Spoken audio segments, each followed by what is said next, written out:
तरह तरह के क्रिएचर्स अटैक करते और इस तरह से इस कंट्री के काफी ज्यादा दुश्मन बन चुके थे। अब क्वीन को एक आइडिया आता है और वो गार्डियंस ऑफ द गैलेक्सी को हायर करती है ताकि उसकी कंट्री की प्रोटेक्शन करे। अब एक दिन वहाँ पर काफी बड़ा क्रिएचर आता है। अब उस कंट्री में कुछ बैटरीज थी जो कि उस कंट्री का सारा सिस्टम कंट्रोल किया करती थी, जिनमें काफी ज्यादा टेक्नोलॉजी थी। अब गार्डियंस ऑफ द गैलेक्सी पूरी की पूरी टीम उस क्रिएचर को मार गिराते हैं काफी फाइट होने के बाद। लेकिन उनमें जो रकून होता है वो सोचता है कि इस बैटरी में ऐसा क्या है जो हर कोई इस बैटरी को पाना चाहता है। वो सिर्फ ये देखने के लिए उन बैटरीज को अपने बैग में रख लेता है, उसका और कोई पर्पस नहीं होता। अब वो सारे लोग जब अपना काम पूरा कर लेते हैं यानी उस क्रिएचर को मार डालते हैं तो अपनी स्पेसशिप में वापस आ जाते हैं। लेकिन पीछे से क्वीन को पता चल जाता है कि इनकी टीम में से किसी ने मेरी कंट्री की वो बैटरीज चुराई है, तो अपनी सिक्योरिटी को उनकी स्पेसशिप के पीछे लगा देती है। क्वीन की सिक्योरिटी उन पर काफी अटैक करने लगती है, तो ये देख के ड्रैक्स को गुस्सा आ जाता है क्योंकि उसे ये लग रहा होता है कि उन्होंने वो बैटरीज नहीं चुराई। ड्रैक्स बाहर निकलकर उन पर अटैक करने लगता है, लेकिन वो सिक्योरिटी काफी स्ट्रॉन्ग होती है और अकेला ड्रैक्स उनका मुकाबला नहीं कर पाता क्योंकि बाकी लोग स्पेसशिप में अपने अपने काम कर रहे होते हैं, जैसे कि स्पेसशिप को कंट्रोल करना और उसे चलाना। तो ड्रैक्स अंदर आ जाता है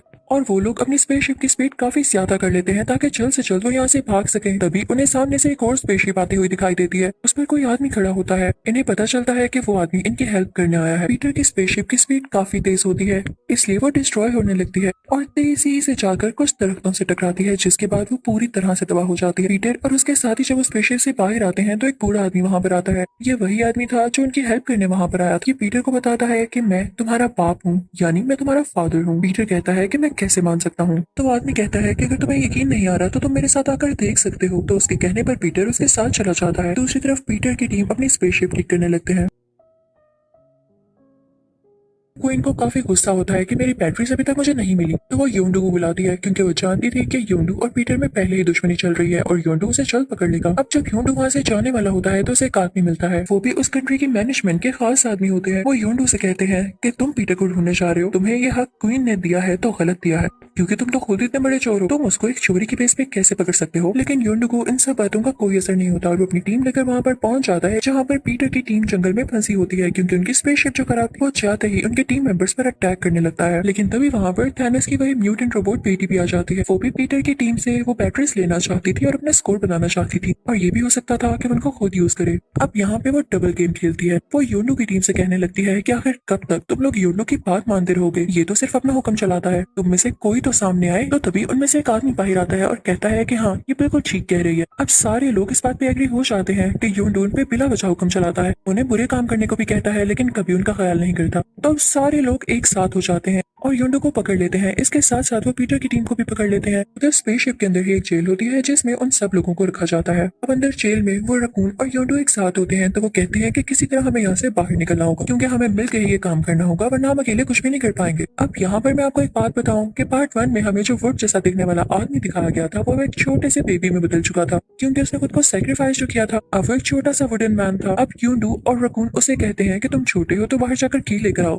लेकिन अब वो एक बच्चे की तरह सोचता था तो उसे समझ नहीं आ रहा होता कि की किस तरह से लेनी है। तभी वहाँ पर एक आदमी आता है जो कि अब भी योंडू के साथ अच्छा था और वो उससे कहता है कि सारी टीम आपके अगेंस्ट हो गई है, लेकिन मैं भी आपका कहना मानकर वो की ढूंढने में मदद करता हूँ। अब फाइनली ये लोग बाहर आ जाते हैं। अब योंडू अपना वेपन यूज करके अपनी टीम के सारे लोगों को मार देता है जिन जिन ने उसके साथ धोखा किया। दूसरी तरफ हमें ये दिखाया जाता है कि पीटर अपने फादर के साथ होता है और उन्हीं के प्लेनेट में जा रहा होता है। उन लोगों के साथ थैनोस की बेटी, वो क्रिएचर और ट्रैक्स भी होते हैं। जब वो लोग वहाँ पर पहुंच जाते हैं तो पीटर के फादर उसको बताने लगते हैं कि तुम मेरे लिए बहुत अच्छे साबित हुए हो, तुम्हें वो सब पावर्स थी जो कि मैं चाहता था। अब उसे पास्ट की बातें बताने लगते हैं कि तुम्हारी मदर और मैं पहली बार कैसे मिले। पीटर का फादर उसे बताता है कि मैं शुरू से ही यहाँ का रहने वाला हूँ, लेकिन तुम्हारी मदर अर्थ पर रहती थी, हमने शादी कर ली और तुम पैदा हुए। लेकिन जब तुम्हारी मदर की डेथ हुई तो मैंने योंडू को ये ऑर्डर दिया कि तुम्हें मेरे पास ले आए, लेकिन रास्ते में उसने तुम्हें अपने पास ही रख लिया और मुझे धोखा दे दिया। उसने मुझे तुम्हें नहीं दिया और न आज तक तुम मेरे पास बड़े होते। पीटर को पहले तो ये सुन के काफी दुख होता है कि अगर वो चाहता तो अपने फादर के पास रह सकता था और उसे योंडू पर गुस्सा भी आ रहा होता है, लेकिन उसके फादर उससे कहते हैं कि अब मेरे बेटे तुमने परेशान नहीं होना, अब तुम्हें पता चल गया ना कि तुम एक नॉर्मल इंसान नहीं बल्कि तुम एक स्टार लॉर्ड भी हो, क्योंकि तुम मेरे बेटे हो इसीलिए तो तुम्हें एबिलिटीज है।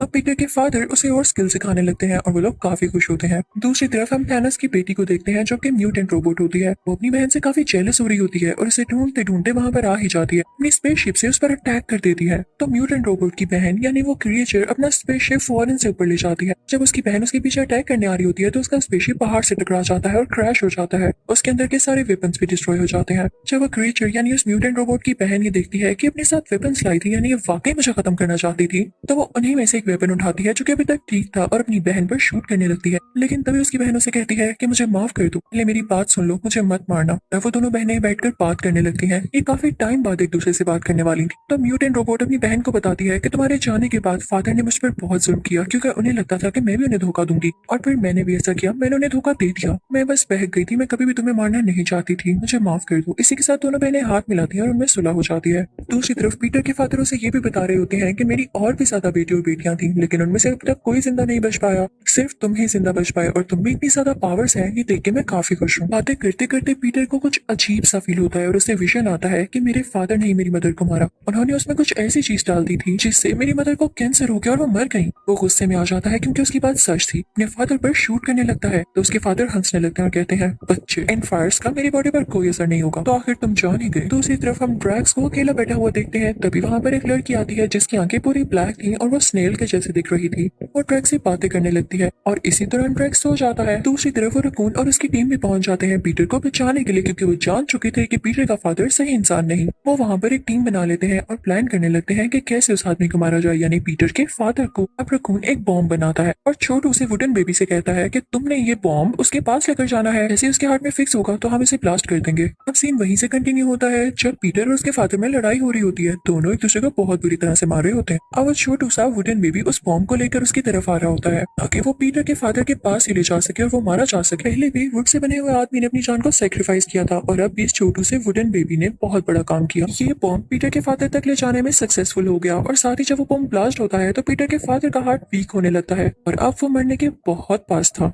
प्लेनेट जहाँ पर पीटर के फादर रह रहे थे वो प्लेनेट भी तबाह होने लगता है क्योंकि वो उसी आदमी की पावर से चल रहा था, यानी पीटर के फादर की पावर से। वहाँ पर सारी टीम चिल्लाने लगती है कि जल्द से जल्द इस प्लेनेट से निकल जाओ। वो सबसे कहते हैं कि अपने अपने स्पेस सूट पहन लो ताकि हम योंडू की स्पेसशिप में जा सकें और हम भी यहाँ पर मारे न जाए। वो सब लोग वहाँ से जाने लगते हैं। तभी उनको पता चलता है कि पीटर के पास तो स्पेस सूट है ही नहीं और इस बात का पता योंडू को भी चल जाता है और यहाँ पे पूरी स्टोरी ट्विस्ट लेती है। योंडू पीटर के पास आता है और उसके फेस पर हाथ रखते हुए कहता है कि तुम मेरे बेटे हो, मैंने तुम्हें पाला था, मैं तुमसे बहुत प्यार करता हूँ, लेकिन बीच में जब तुमने मेरे साथ बुरा किया तो मेरा दिल दुखा था, मैं तुमसे नाराज हो गया था, लेकिन मैं कभी भी तुम्हें मारना नहीं चाहता था, तुम मेरा स्पेस सूट ले लो। इसके साथ वो अपनी जान सेक्रीफाइस करता है और पीटर को अपना स्पेस सूट पहना देता है। पीटर यहाँ काफी सैड हो जाता है। हम उस आदमी को देखते हैं जो कि क्वीन की मैनेजमेंट का खास इंसान था, जिन्होंने योंडू की काफी इंसल्ट की थी। जब वो ये देखते हैं कि योंडू ने इतनी बड़ी सेक्रीफाइस दी है तो उसको ट्रिब्यूट देते हैं, उसे काफी एडमायर करते हैं। और वो वुडन बेबी भी अब आहिस्ता आहिस्ता बड़ा हो रहा होता है। वो पीटर को काफी तंग करता है, हर टाइम गेम्स खेलता रहता है, तो पीटर उसे कहता है कि सुधर जाओ तुम। और दूसरी तरफ अब हमें वो क्वीन भी दिखाई जाती है जो कि अभी तक गार्डियंस ऑफ द गैलेक्सी से बदला लेना चाहती थी और वो अपनी एक नई टीम तैयार करती है। ना जाने अगली फाइट कब होगी। इसी के साथ इस मूवी का पार्ट 2 यहीं खत्म हो जाता है।